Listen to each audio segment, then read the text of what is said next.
Y Sí. para ti todo ahora, si quieres. Pues vamos a ver, el tema de los misiles es un regalito que le van a dejar a la próxima administración. Yo por lo menos creo que es el resumen que se podría hacer, ¿no? Ya Mm. veremos luego, entiendo también que Trump pues no le hará gracia. Igual hace alguna de las suyas él cuando llegue en venganza, no sé. Pero en lo que a Rusia se refiere, yo considero que esto no va a tener el, el efecto que quizás busquen de, digamos, pues presionar a Rusia para echarla para atrás, en fin. No veo yo que eso vaya a producirse. Rusia yo creo que ya a estas alturas está un poco mentalizada y yo creo que va a ser contraproducente, que Rusia responderá más duro. Claro, además Estados Unidos no puede, digamos, autorizar estas cosas que ellos no se van a comer el marrón se lo van a comer los ucranianos, en fin. Eh, ya veremos el impacto que tiene. Pero vamos, yo creo que es hasta cierto punto previsible. Harán pupa a los rusos, tendrá un efecto, digamos, mediático fuerte, pero además pienso yo, dicho esto, pienso yo que en el caso de Rusia tendrá un impacto y no precisamente contrario a los intereses del Kremlin. Yo creo que esto va a reforzar el mensaje de que es una guerra contra Rusia, de que Ucrania es un peligro, ¿eh? De que a Ucrania hay que controlarla y hay que tenerla domada porque si no, mirad lo que nos hacen, que no soy yo el que he querido invadir. ¿Eh? O sea, esto va a reforzar ese tipo de narrativa por parte del gobierno ruso y mucha población rusa pues va a comprar este mensaje, porque además ya no es ya ni siquiera son las cuestiones internas de Rusia, que si la oposición, esto es que además en qué lugar deja a la oposición rusa interna. Digo interna porque hoy ha habido una manifestación en Berlín también de población rusa, en este caso pues que es contraria a la guerra, pero en qué lugar deja esto a los contrarios de la estrategia del Kremlin, ¿no? O a los contrarios de Putin, sencillamente.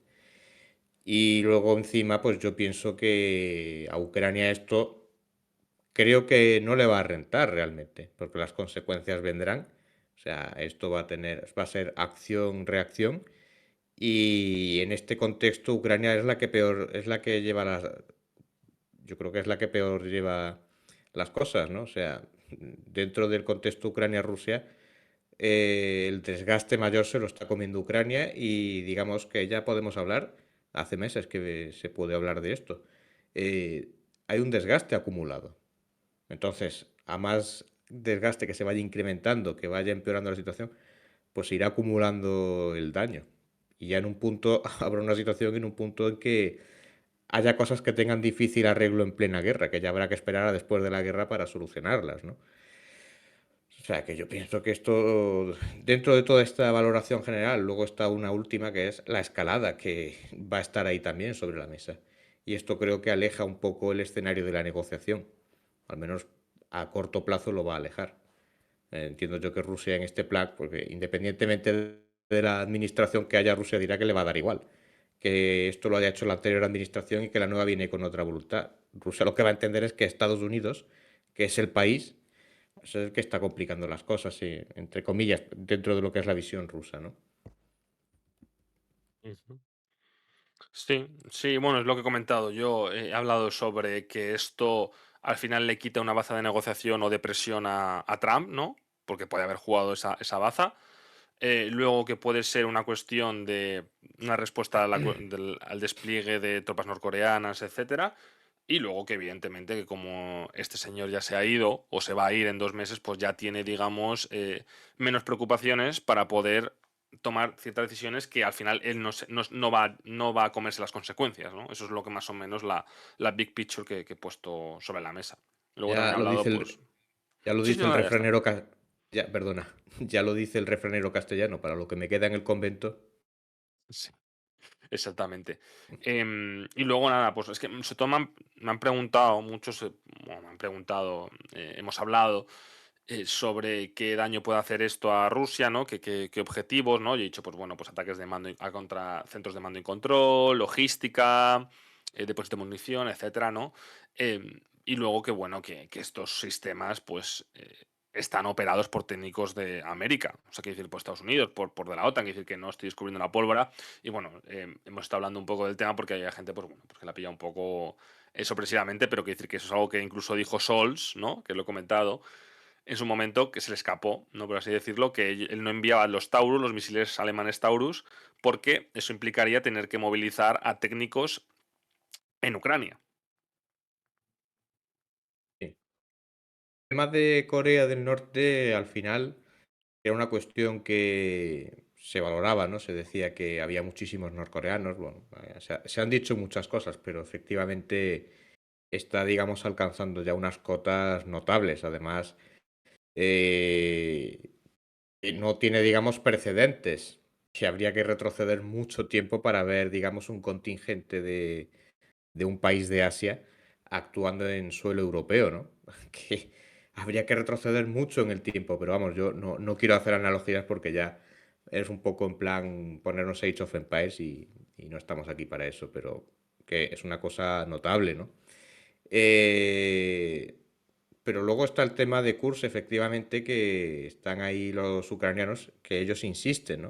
O sea, el tema de los misiles va un poco también en esa línea, que no tienen ni la más mínima intención, digamos, de replantear la estrategia, porque una cosa que sí es evidente es que Biden se va a ir y el Sí. efecto de todo lo que pueda hacer, incluso el envío de más material, que ya ha aprobado, ¿no? Que eso de aquí a finales de enero, pues en la medida que puedan se llevará a cabo. Pero eso es algo, digamos, coyuntural, que se podría plantear que esto, que la administración actual de Kiev plantee las cosas pues, en otro escenario, ¿no? Pensando en otro escenario. Y sin embargo, ellos van un poco, aparentemente, siguiendo su propio guión y manteniéndose lo que hasta ahora se ha hecho. Con lo cual, eso también me parece a mí que no, digamos, muy viable. Creo que no es viable. El tiempo dirá si tengo razón o no, pero desde luego no pinta bien. Ujú. No sé si quieres que pasemos al tema de la llamada de Scholz, Sí, ¿no? sí, que eso trae bastante cola ya de por sí. Exactamente, porque tampoco tenemos tanto tiempo.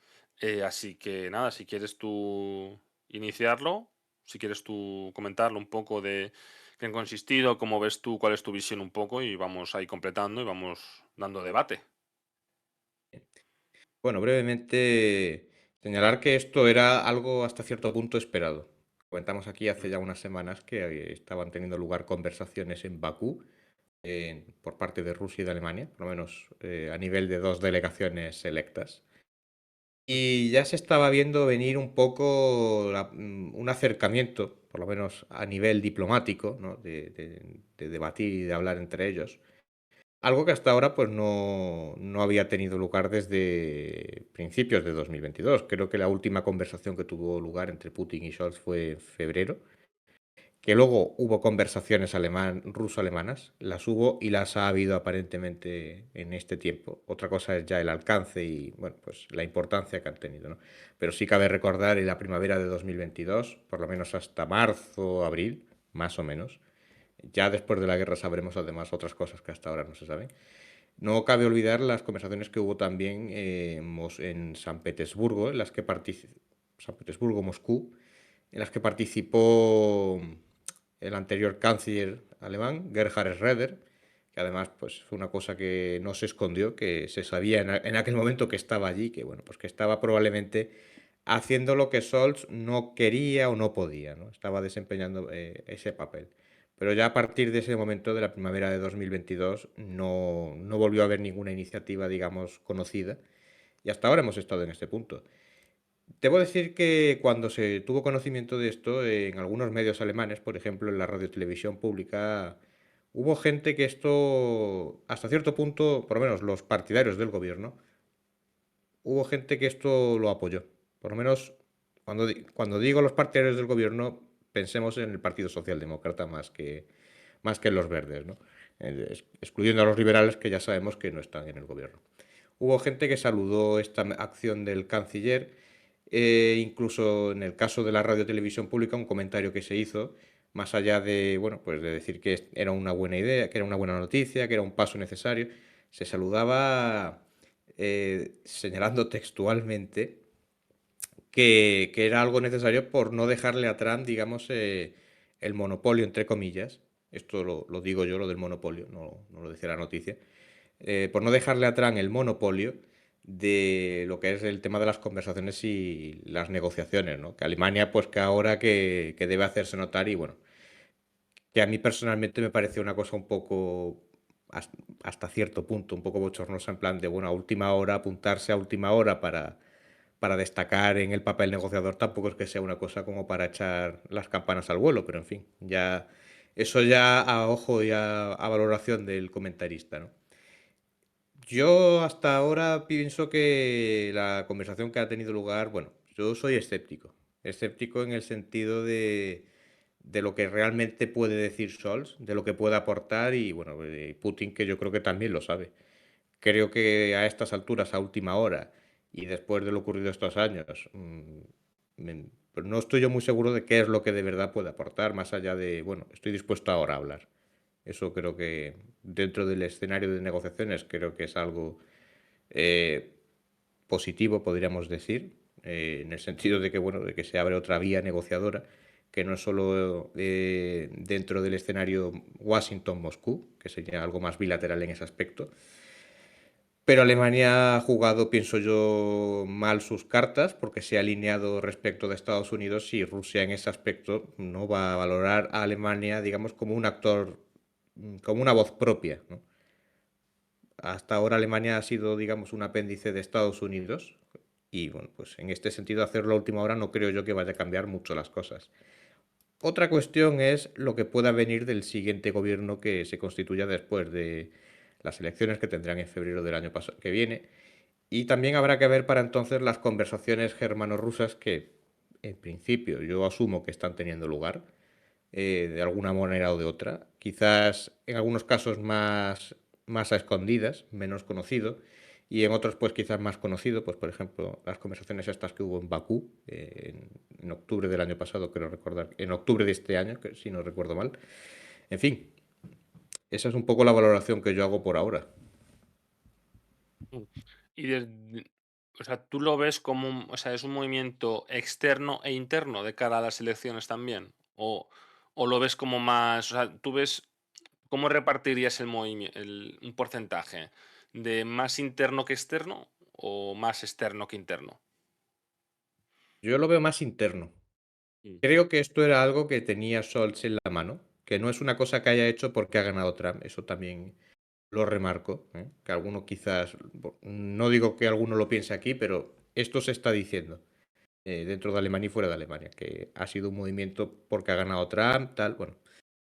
Antes de eso era una opción que se estaba planteando. Scholz, creo recordar que fue en septiembre, no a principios de octubre, ya dijo públicamente que él estaba por la labor de hablar. Mandó el mensaje públicamente de que quería hablar con Putin y de que estaba por la labor de hacerlo, ¿no?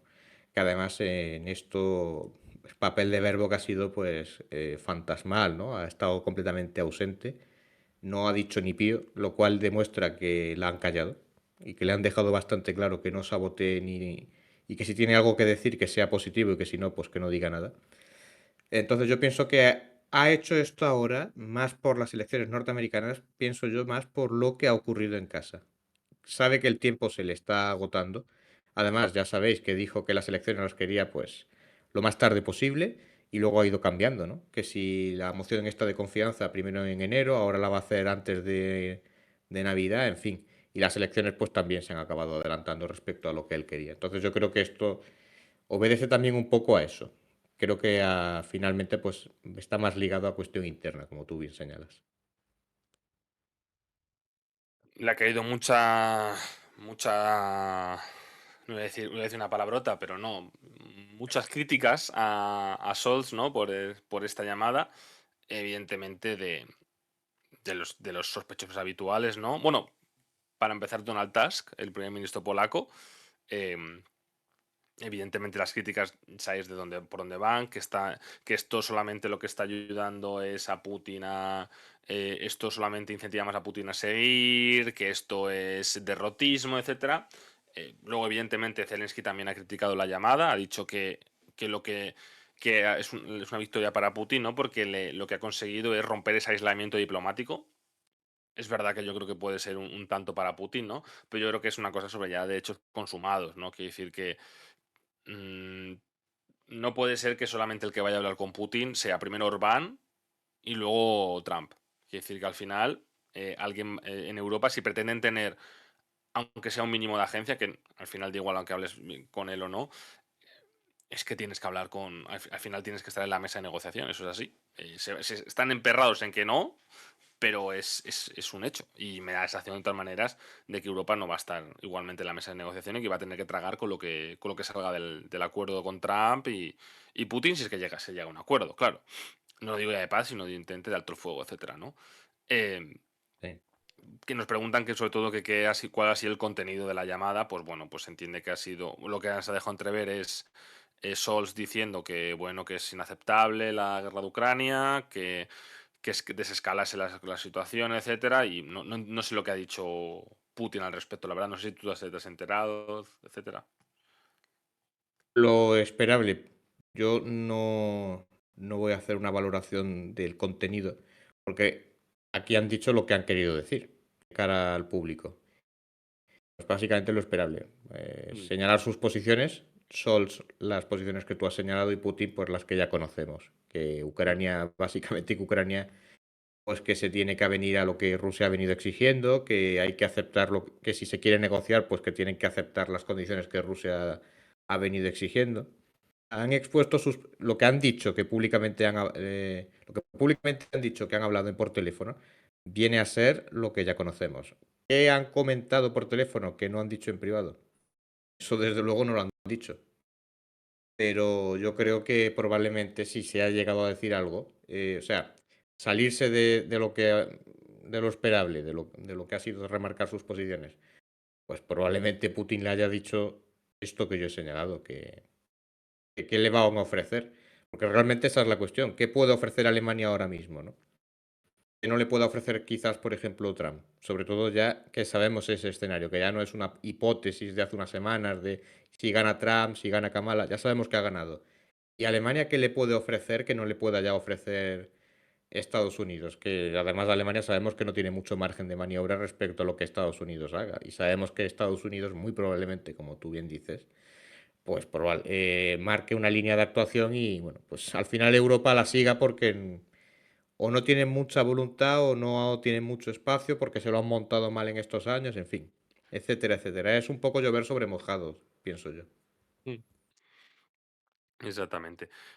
Al final, de todas maneras, lo más importante de esta llamada yo creo que es realmente la vuelta de Trump ha abierto la veda para ese tipo de llamadas. Realmente, aunque tú digas que lo tenía preparado, pero yo creo que Scholz, o sobre todo el entorno más mediático y de político, digamos, se ha roto el tabú de poder, no hablar con Putin o la cuestión, sino de decir que, bueno, que lo de Ucrania que se acabó, que la guerra no puede seguir así, que ya toca la negociación, porque no solamente la cuestión de la llamada de Scholz y Putin, que bueno que a saber lo que han hablado, sino también de que muchos medios de comunicación, muchos analistas, mucha gente ya está diciendo que bueno, que igual es buena noticia de que hubiese llegado Trump, porque eso significa que ya obliga o nos obliga, o hay alguien, digamos, que ya obliga a que se hable con Rusia para poder poner fin a la guerra de Ucrania, que bueno, que esto ya que no va a ninguna parte, sobre todo en una dinámica de derrota tras derrota para Ucrania, ¿no? Sí, ya digo que mi interpretación es que, como esto yo creo que lo iban a hacer, porque ya lo habían Mm, hablado.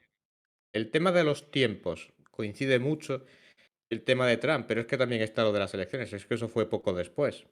mm, Mi impresión es que si esto iba a ocurrir después, o sea, pongamos que la llamada habría sido en diciembre o en enero, no sé. Si ha tenido lugar ahora, creo que tiene más que ver por el plano interno de que está con el tiempo cada vez que corre en su contra, que cada vez, pues, si quiere sacar algo, lo tiene que sacar ya. O sea, si quiere sacar un proyecto de ley, si quiere sacar no sé qué, lo tiene que sacar ya, que se le acaba el tiempo. Y si quiere luego, digamos, de cara a la campaña electoral, explotar eso, pues mientras antes lo tenga sobre la mesa, mejor, ¿no? Pero efectivamente el tema de Trump creo que ha roto el hielo, ¿no? Y ahí, en el caso de Alemania, yo me inclinaría más por la parte mediática. Creo que en el plano mediático, al menos en algunos casos, efectivamente se ha roto el hielo y ya se ha venido, digamos, colando determinado discurso, determinada narrativa que hasta ahora estaba pues prácticamente vetado. Decir, no obstante, que hay gente que sigue en sus 13.